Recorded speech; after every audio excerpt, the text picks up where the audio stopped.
Cheers.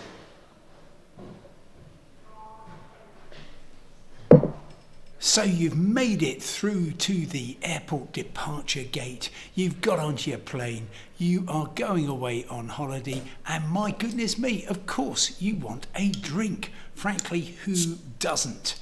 Lots of us enjoy a drink on the airlines, whether or not you pay for it, whether or not it's part of the airport service.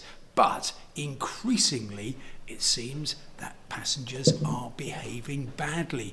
I've been through the latest figures from the International Air Transport Association, and unfortunately, the number of incidents of air rage increased by 8% last year. There are now an average of 11 per hour worldwide. That is scary, enough to drive you to drink.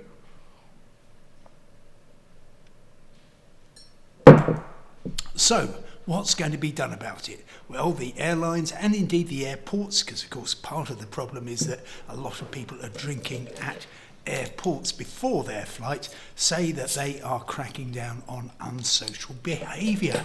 Except there's some odd things going on. For example, if I'm flying on EasyJet, the first beer is going to cost me €7, the second one about half of that. It shouldn't necessarily cost more for your second drink, but it certainly shouldn't cost less.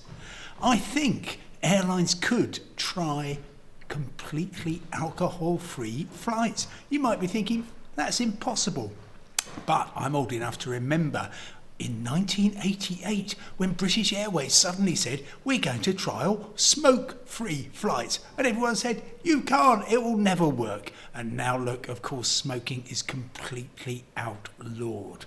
So I think it would be a brave airline, perhaps on a flight that's popular with families but also popular with drinkers, if they just said, actually, we're not going to have alcohol on that flight. Anyway, I will think more about that. I welcome your views on it, but we've got to do something. Cheers.